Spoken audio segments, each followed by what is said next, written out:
जोधपुर नाम के गांव में मोहन नाम का एक व्यक्ति रहता था। उसकी पत्नी और उसका इकलौता बेटा भी उसके साथ रहता था। लता और मोहन दोनों अपने बेटे से बहुत प्यार करता था, लेकिन कृष्णा ने तो किसी तरह 12वीं की डिग्री हासिल की थी। कृष्णा को अमीर तो बनना था, लेकिन वो काम करने के बजाय सिर्फ सपने देखा करता था। रात को जल्दी सो जाता और सुबह देर तक सोता, ताकि वो ज्यादा सपना देख सके और अच्छे सपने देख सके। उसे विश्वास था कि वो जो भी सपना देखेगा वो एक दिन सच जरूर होगा। बस कृष्णा का ये सिलसिला चलता रहा। कृष्णा की इस हरकत से लता और मोहन दोनों बहुत परेशान और चिंतित रहते थे। एक दिन सुबह लता मोहन से बात करती है और कहती है, क्या जी, आप कृष्णा को समझाते क्यों नहीं? कितना आलसी हो गया है, सिर्फ सोता ही रहता है। अगर सपने देखने से लोग अमीर हो जाते तो किसी को काम करने की क्या जरूरत होती? मोहन कहता है, तुम ठीक कह रही हो लता, आज तो उसे मैं सबक सिखा कर ही रहूंगा।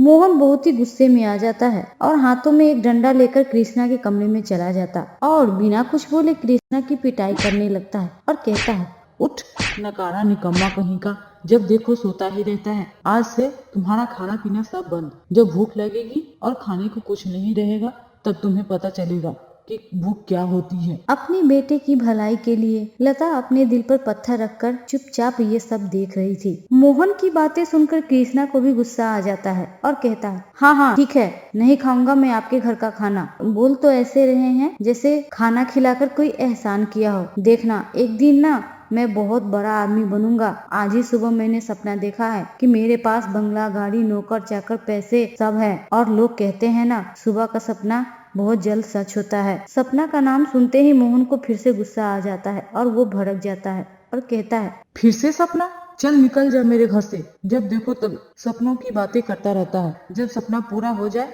तब घर वापस आना, निकम्मा कहीं का। मोहन रोने लगता है और कहता है, पता नहीं भगवान किस गलती की इतनी बड़ी सजा दे रहे हैं मुझे। कृष्णा ने गुस्से में घर तो छोड़ दिया था, लेकिन वो जाए तो कहाँ जाए। भूखे पेट इधर उधर घूम रहा था और फिर सोचने लगता है, रात हो गई है, अभी तक कुछ खाने को भी नहीं मिला, अब तो चला भी नहीं जाता, थोड़ा आराम ही कर लेता हूँ। कृष्णा थक हार कर वहाँ बैठ जाता है आराम करने के लिए, लेकिन उसकी आँख लग जाती है। अगली सुबह, अरे सुबह हो गई, आँख कब लग गई पता ही नहीं चला। खैर कोई नहीं, लेकिन मैंने फिर से सपना देखा और सपने में मुझे खाना मिला है। ये सपना भी ना पता नहीं कब सच होगा। ये तो सच होने का नाम ही नहीं लेता। अब तो यही लगता है पापा ठीक ही कहते थे, सपना देखने से कुछ नहीं होता। अब खाने के लिए तो कोई जुगाड़ करना ही पड़ेगा। फ्री में तो कोई खाना देगा नहीं, चलो काम ढूंढते हैं। कृष्णा एक राशन की दुकान पे आता है और रामचंद्र से कहता है, भैया कोई काम मिलेगा क्या? रामचंद्र कहता है, हाँ काम तो है, लेकिन क्या तुम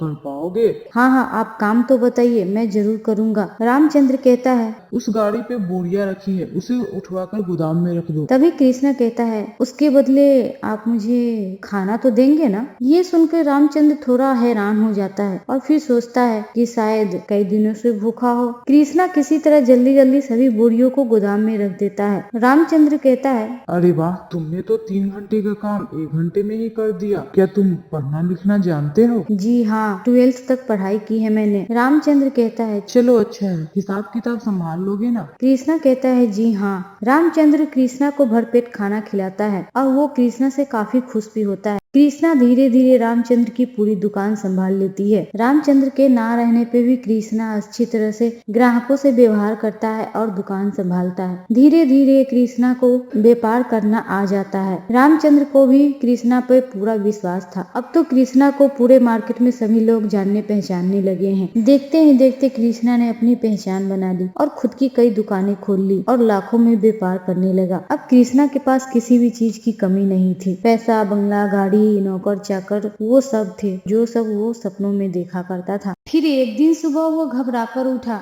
और सोचने लगा, ये मैंने सपने में क्या देख लिया? इतने सालों बाद आज सपना देखा हूँ, वो भी माँ पापा को रोते हुए। क्या बात हो सकती है? अब तो गांव जाना पड़ेगा।